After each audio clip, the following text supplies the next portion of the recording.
Apreciados amigos, bienvenidos al resumen de la lección que estudiamos todo el trimestre. Efesios en el corazón es el título de este último estudio y como ya mencioné, durante esta semana hemos leído nuevamente el libro de Efesios resumiendo todo lo que se vino estudiando, resaltando algunos puntos principales. Por ello es que en este comentario vamos a presentar las ideas que personalmente rescato, ideas principales que espero pueda complementar con el estudio que tú estás llevando, con las ideas o con los mensajes que tú también has rescatado. Partamos entonces con este estudio recordando el texto central de toda esta semana. Efesios capítulo 2 versículos del 8 al 10, porque por gracia somos salvados por la fe, escribe Pablo, y esto no proviene de nosotros, sino que es don de Dios, no por obras, no por nuestras buenas acciones, para que ninguno se gloríe, porque somos hechura de Cristo, creados en Cristo Jesús para buenas obras, que Dios de antemano preparó para que anduviésemos en ellas. El escritor de la lección, el autor de la lección que realiza todo este comentario, argumenta que el libro de Efesios prácticamente es un breve resumen de todo lo que Pablo escribiera en sus epístolas o todo lo que nosotros tenemos a la mano. Y dentro de ello, pues rescatemos el hecho de que Dios nos salva por gracia. Somos salvos por gracia, pero eso también involucra obras de nuestra parte. Bueno, eso sería un breve, compacto, muy breve de las cartas y de la epístola a los Efesios. Pero lo que vamos a ver ahora es el resumen o la idea de cada capítulo que se está resaltando. Y comencemos viendo el capítulo 1, al cual vamos a titular Benditos en Cristo. En esta parte quisiera resaltar lo que escribe el espíritu de profecía en el libro Nuestra elevada vocación en relación al capítulo 1. En el concilio del cielo, escribe, se hizo provisión para que los hombres, aunque fuéramos transgresores, no estaríamos condenados. Y esto cabe el momento para resaltar que el plan de salvación no es un plan que se llevó o se preparó después de la caída, después del pecado. El plan de salvación era un plan anticipado incluso a la creación. Ya existía una salida, ya existía esa provisión. Por eso, en esta parte que está en rojo dice, sino que mediante la fe en Cristo, como sustituto y garantía, nosotros pudiéramos llegar a ser elegidos de Dios. ¿Gracias a quién? Gracias a Cristo. Y esto también, apreciado amigo, es importante que entendamos. La Biblia, Antiguo, Nuevo Testamento, presentan a una persona que es el Señor Jesús. Y es que gracias a Cristo nosotros hemos encontrado esa salvación.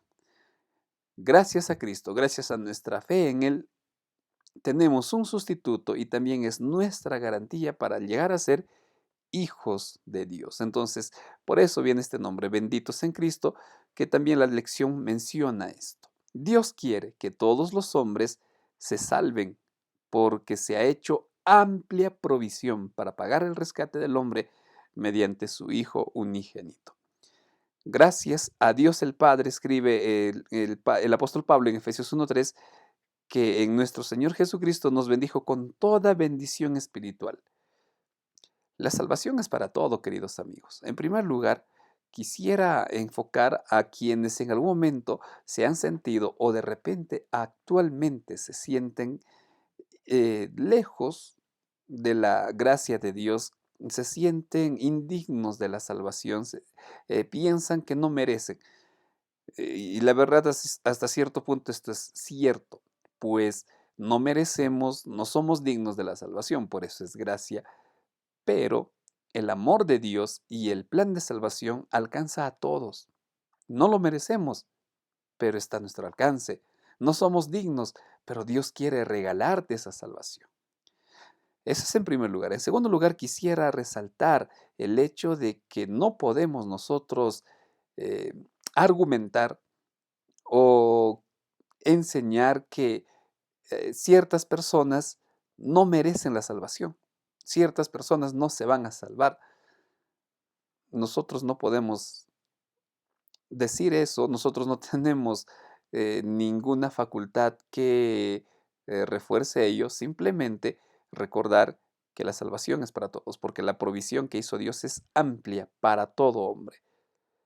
Aquellos que perezcan, aquellos que se pierdan, lo harán porque rechazaron ser adoptados como hijos de Dios a través de Jesucristo. Ya sea de forma voluntaria, no quieren saber nada de Dios. Estos días que visitábamos, hay muchas personas que tristemente no quieren escuchar, no quieren saber el mensaje que estamos llevando, o simplemente no quieren relacionarse con nada que tenga que ver con iglesias, con Dios, con la Biblia. Eso es algo voluntario, obviamente hay que insistir, hay que orar por las personas, pero si persiste en esa idea, no podemos hacer forzosa su decisión, ya sea de forma voluntaria o también personas que consideran que merecen la salvación porque son buenos, personas que se sienten justas, personas que creen que son eh, merecedoras de la salvación por sus buenas acciones. Ese es otro gran error. Miren lo que dice a continuación: el orgullo del hombre les impide que acepten la provisión para la salvación. Pero el mérito humano no bastará para admitir a un hombre a la presencia de Dios. Somos trapos de inmundicia en nuestras buenas acciones. No olvidemos este detalle. No olvidemos que por buenas acciones nosotros no merecemos la salvación. Las buenas acciones son el resultado de haber recibido, de haber aceptado la gracia de Dios. Lo que hace aceptable a un hombre delante de Dios es la gracia impartida de Cristo a través de la fe en Cristo Jesús, a través de la fe en su nombre. Entonces, el primer capítulo podría estar resumida en esta idea: somos salvos gracias a Cristo, no por buenas obras, sino por nuestra fe en Cristo Jesús. Vamos a ver ahora lo que encontraríamos en el segundo capítulo: testimonio a todos. La lección también mencionaba aquí al respecto que somos salvados para generar un impacto en la comunidad, generar un impacto en la sociedad. Y es verdad, porque la iglesia no puede ser una organización aislada, una organización ajena e indiferente a la sociedad. Al contrario, deberíamos ser un pequeño oasis, deberíamos ser un pequeño refugio en la comunidad donde se encuentra la iglesia. Hemos sido salvados, hemos sido redimidos para dar testimonios precisamente de que Dios nos salvó.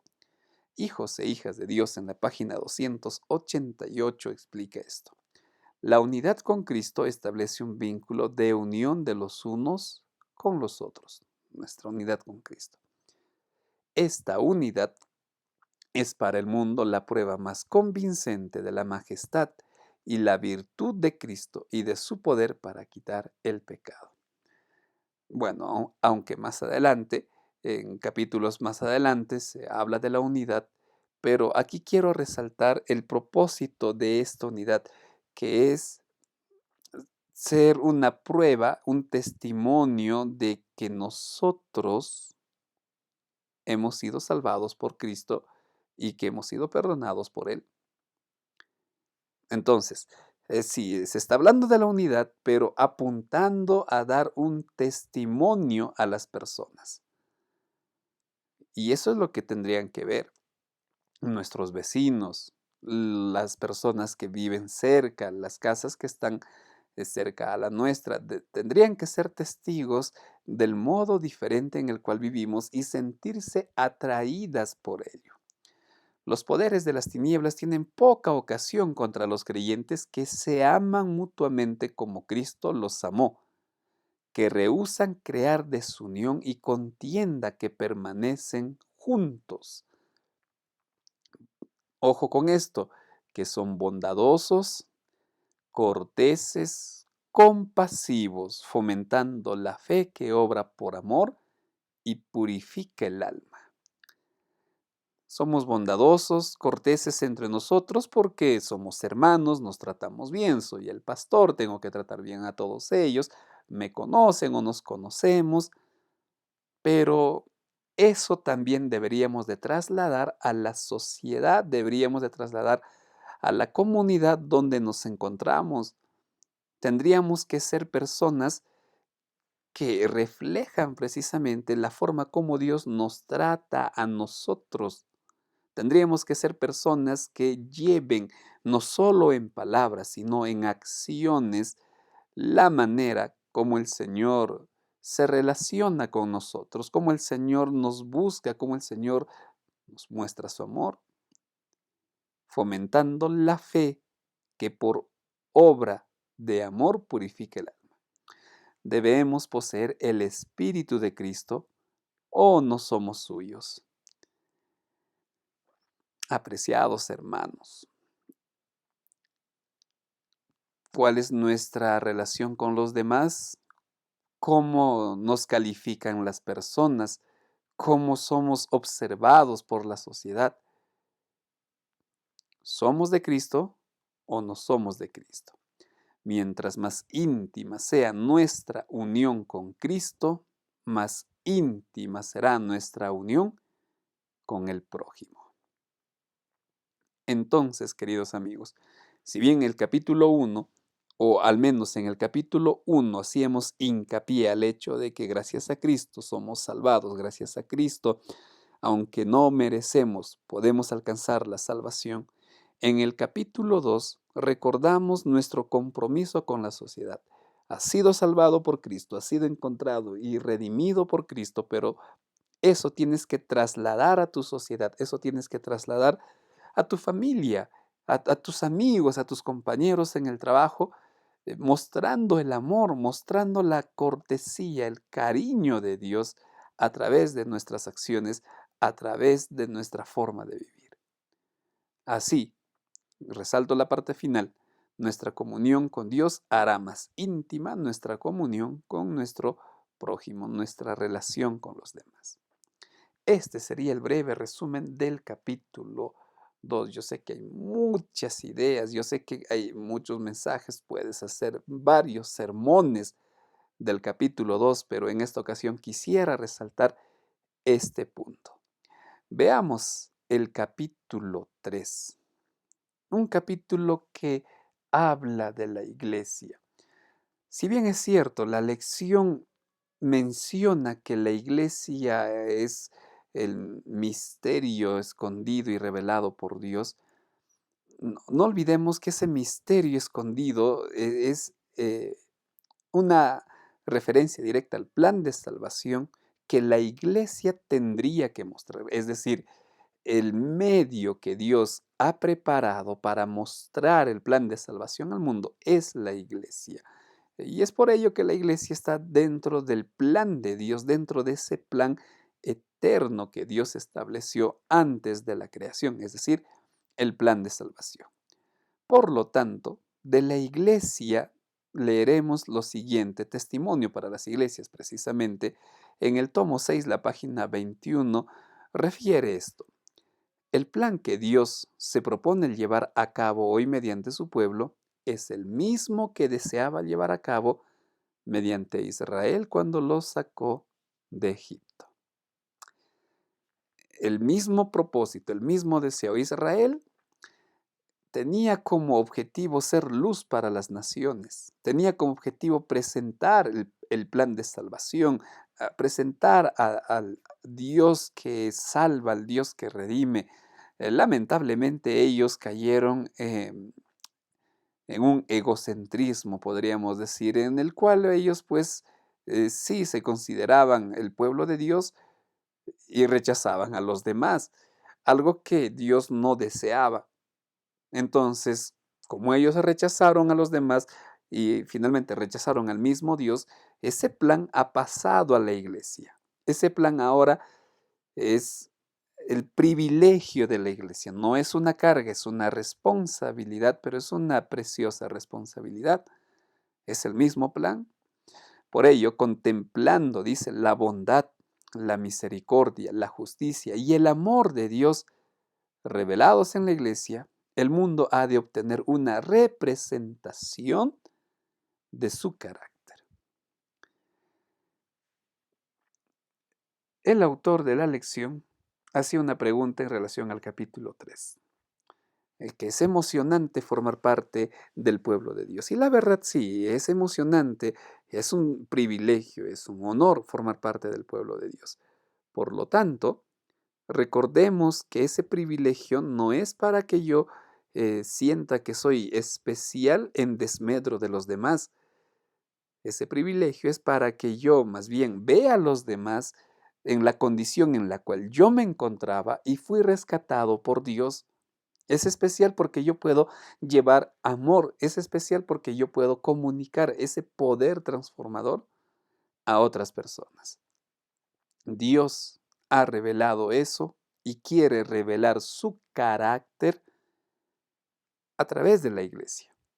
Ahora una pregunta, querido amigo. ¿Tu iglesia, tus líderes, tus feligreses revelan el carácter de Dios? Es posible que a esta pregunta algunos digan sí y otros digan no, pastor, mis líderes son así, mis líderes son tal por cual, que mis ancianos, que no sé qué. Bueno, te hago la pregunta, ¿tu vida refleja el carácter de Dios? ¿En tu vida, en tu hogar se ve las marcas de la redención del plan de salvación de Dios?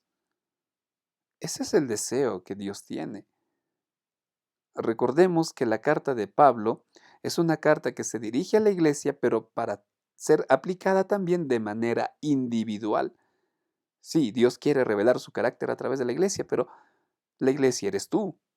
En consecuencia, tú tienes que revelar ese carácter. ¿Qué quiero decir con esto? No esperes ver en los demás de repente lo que no está en ti. Y ojo, mucho cuidado con lo siguiente. Si en mi corazón, si en mi mente abundan críticas hacia mis hermanos, mm, no lo tomes como cosa muy ligera, pues en lo que la Biblia nos enseña de Cristo, lo que podemos ver del espíritu de profecía, en el corazón de Cristo no existían críticas a sus discípulos, no existían críticas a las personas. Lo que en el corazón de Dios existe es amor. Amor, pastor, pero Él les decía sus verdades, sus necesidades. Él les decía con el deseo de ayudarles y no les decía para lastimar, no les decía con el deseo de hacerlos sentir mal o simplemente no les decía crudamente las cosas y no le importaba si se sentían mal o no.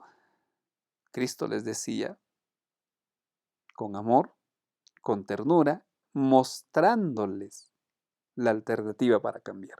Son cosas muy diferentes. Entonces, ¿es mi vida un reflejo del carácter de Dios? Hay que preguntarnos esto. Y cuando la ley de Dios quede así manifestada en su vida, escribe, el mundo reconocerá la superioridad de los que aman, temen y sirven a Dios por encima de todos los demás habitantes de la tierra. Esto no es una cita o esto no es un comentario exclusivo del espíritu de profecía, esto es algo que está en la Biblia. Seguimos leyendo. Los ojos del Señor observan a cada uno de sus hijos. Él tiene planes para cada uno de ellos. Él se propone que quienes practiquen sus santos preceptos constituyan un pueblo distinguido. Ojo, distinguido, especial, no para sentirnos mejor y superior al resto. Distinguidos en el sentido de que debemos ser esa luz que atrae a los demás. Distinguidos no por nuestra percepción o nuestro autoconcepto, sino distinguidos porque el resto de la sociedad ve en nosotros a ese grupo especial. Eso es el énfasis de distinguidos. Al pueblo de Dios de este tiempo, tanto como al antiguo Israel, se le aplican las palabras que Moisés escribió por inspiración del Espíritu. Porque tú eres un pueblo santo para el Señor tu Dios. El Señor tu Dios te ha escogido para hacerle un pueblo especial, más que todos los pueblos que están en la tierra. Ese es el deseo de Dios con tu iglesia, ese es el deseo de Dios con nosotros. Ahora, esto no depende del pastor, por si acaso, nada, que el pastor no trabaje, el pastor no esto, el pastor no aquello. Tú no esperes del pastor lo que Dios tiene que hacer en tu vida. Y tú no esperes del pastor lo que tú tienes que hacer con tu comunión personal. Puede influir, pero no es determinante. Esto dependerá de tu consagración, de tu dependencia de Dios.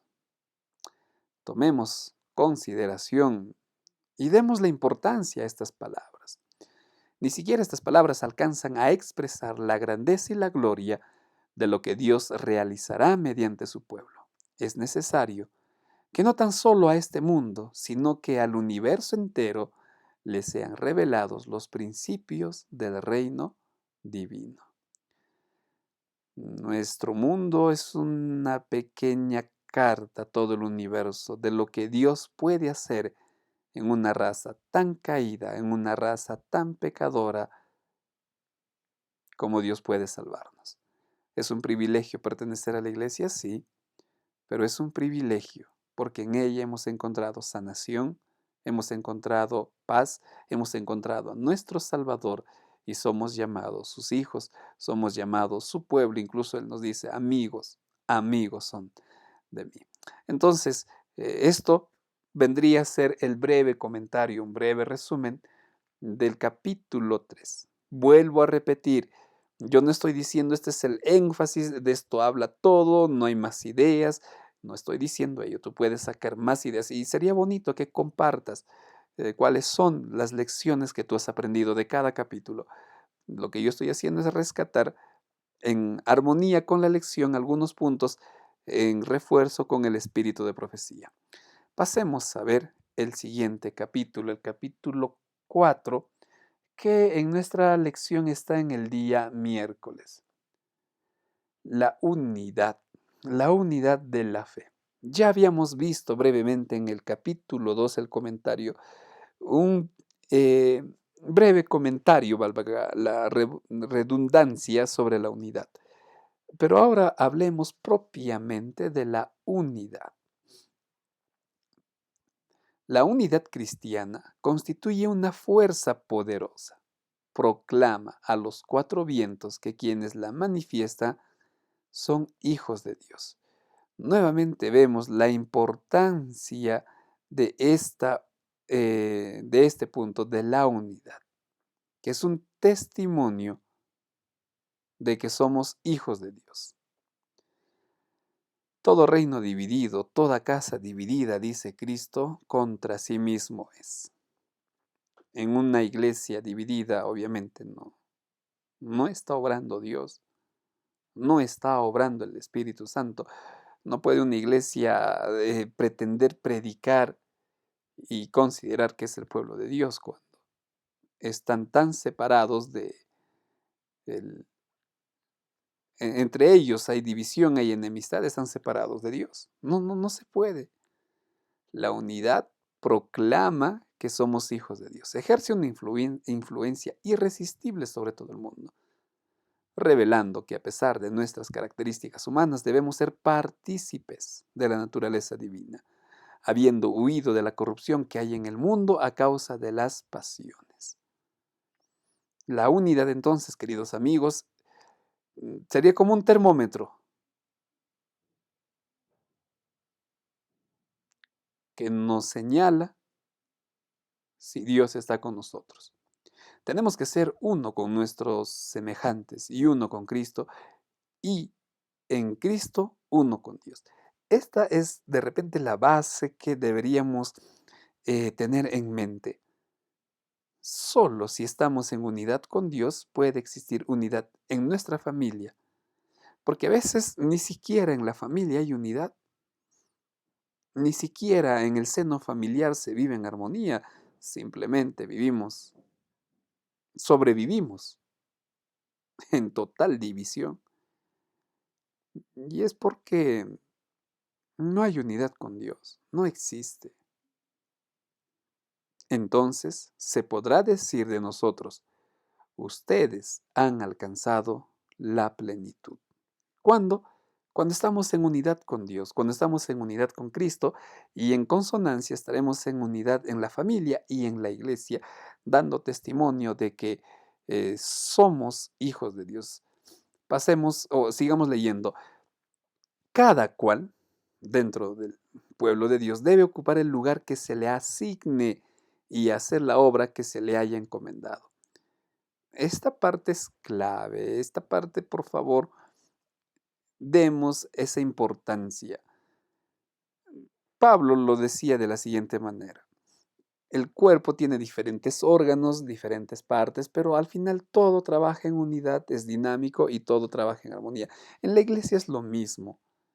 En la iglesia tenemos diferentes dones, habilidades, caracteres. Entonces trabajemos en el área que Dios me encomendó, en el área que Dios me dio, en armonía. Dios ruega que todos los miembros de su iglesia que reciban el Espíritu Santo, que hemos sido bautizados en Él, nos unamos fraternalmente y seamos solidarios.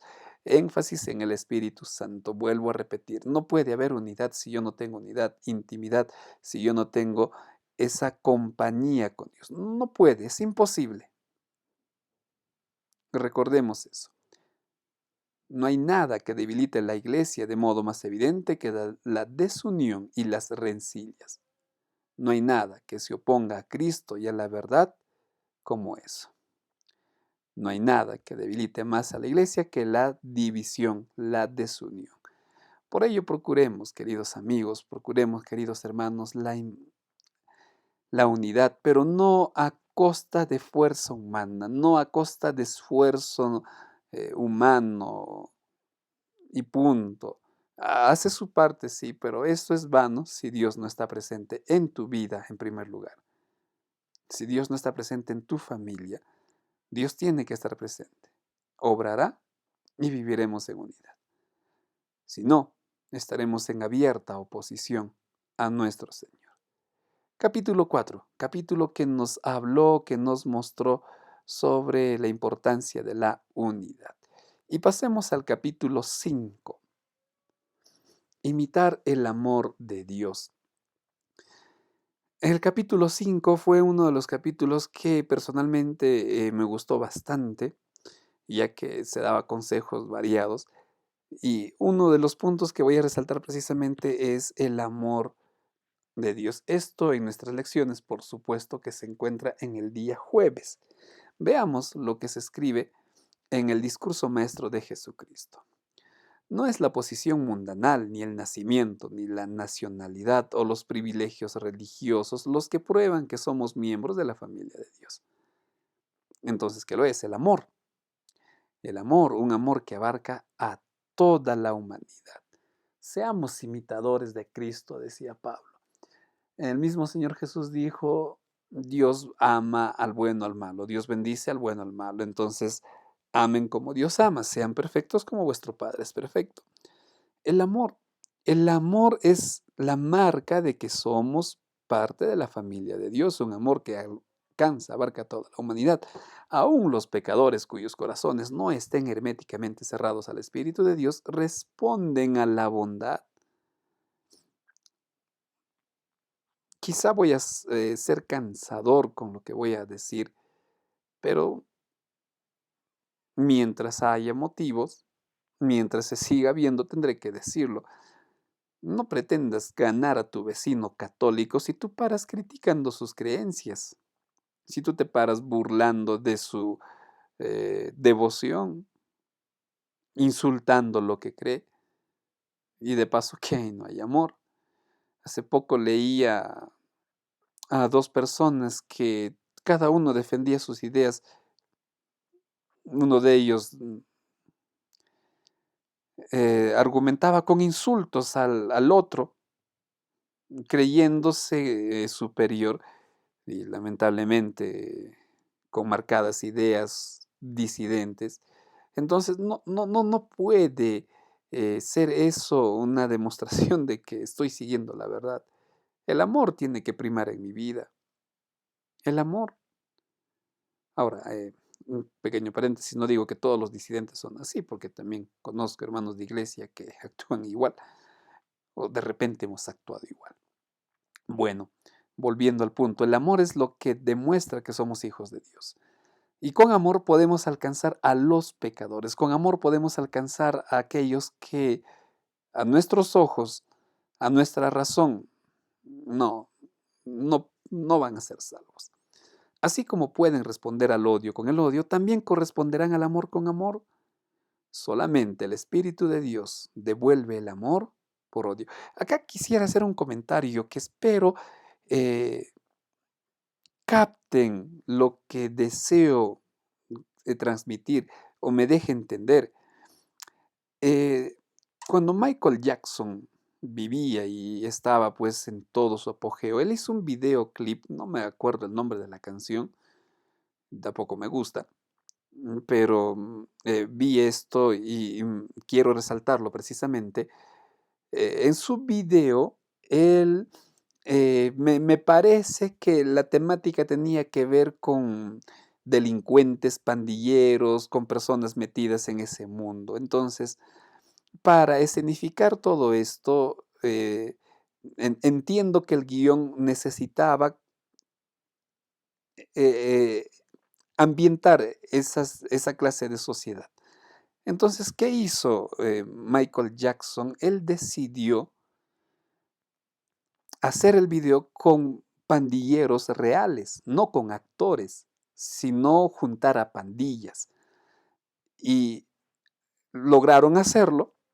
Y algo que resaltaban era el hecho de que estas personas, estos pandilleros, se portaron muy bien y correspondieron amablemente al trato que recibieron, se sintieron valorados, se sintieron aceptados, se sintieron eh, queridos, y eso hizo que eh, la grabación, eso hizo que todos los detalles pues fueran bien y se evitara estar pendientes de robos, de peleas y todo ello. Lo que dice esta cita es cierto. Al odio van a corresponder con odio y al amor van a corresponder con amor. Si un hombre, si un grupo de personas que solo buscaban intereses económicos mostraron respeto y, y obviamente habrán mostrado pues cortesía a estas personas y ellos correspondieron de esa manera. Entonces, ¿acaso el amor de Dios no puede hacer cosas más grandes? Por favor, tomemos esto con mucha importancia en nuestra vida. Solamente el Espíritu de Dios devuelve el amor por odio. Y esto también es importante, queridos amigos.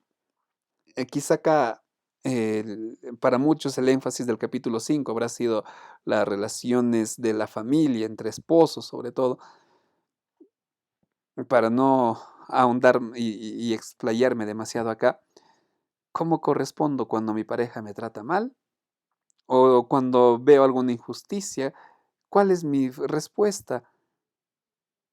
Solo si estoy con el Espíritu de Dios, devolveré el amor por odio. El ser bondadoso con los ingratos y los malos, el hacer lo bueno sin esperar recompensa, es la insignia de la realeza del cielo. El ser bondadoso con ingratos, malo o con los malos. Hacer lo bueno sin que yo espere que me agradezcan por ello, es la marca del cielo. La señal segura mediante la cual los hijos del Altísimo revelan su elevada vocación. Entonces, queridos amigos, tal como decía la lección, hemos recibido gracia para manifestar gracia.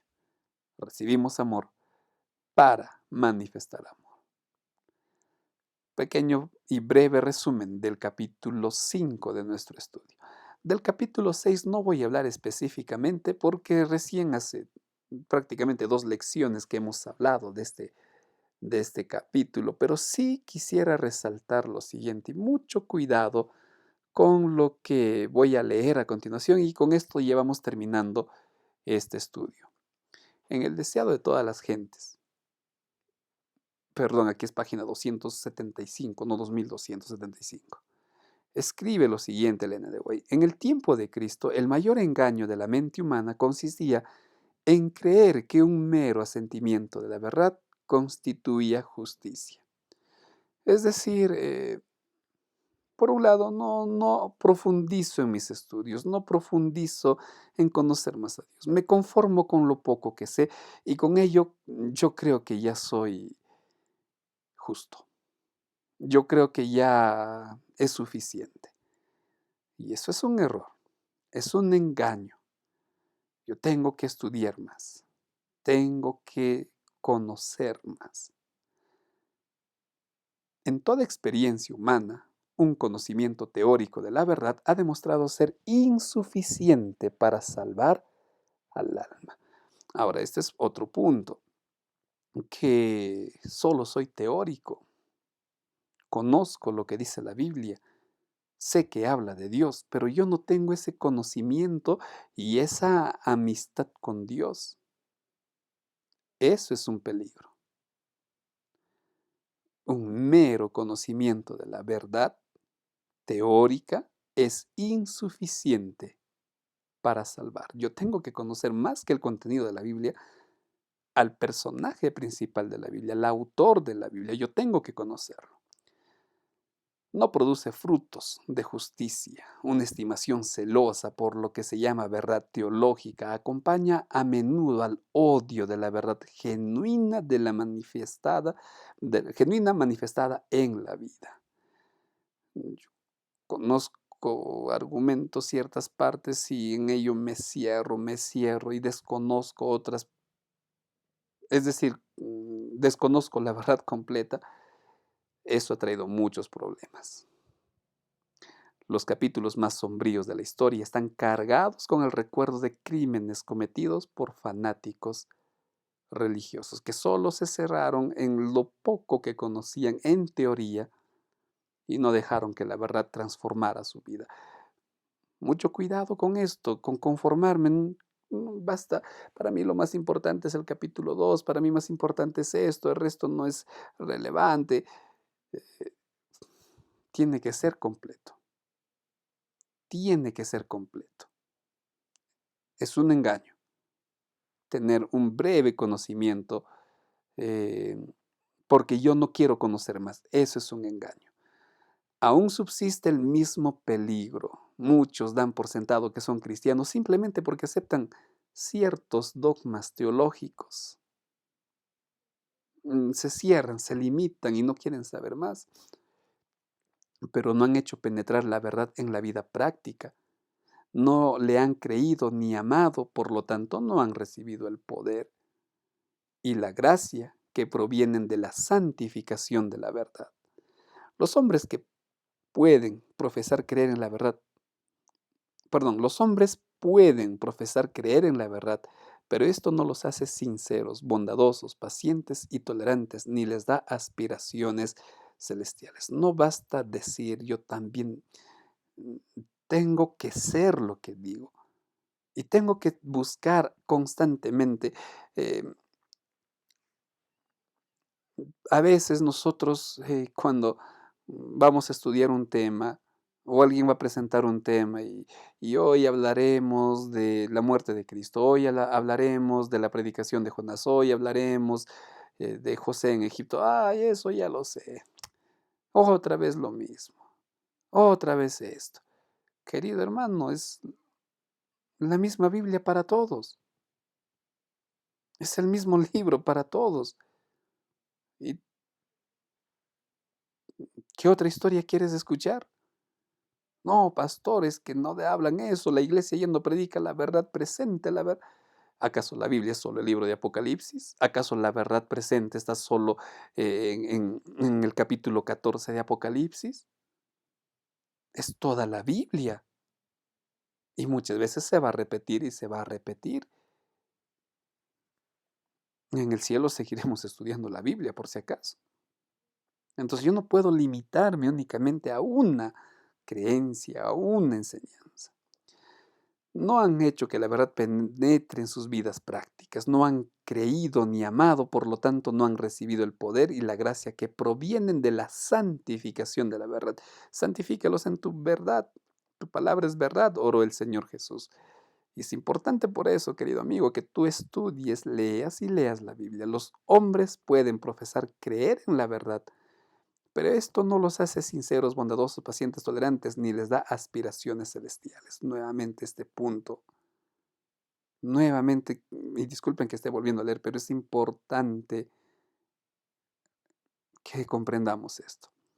Es una maldición para sus poseedores y por la influencia de ellos es una maldición para el mundo.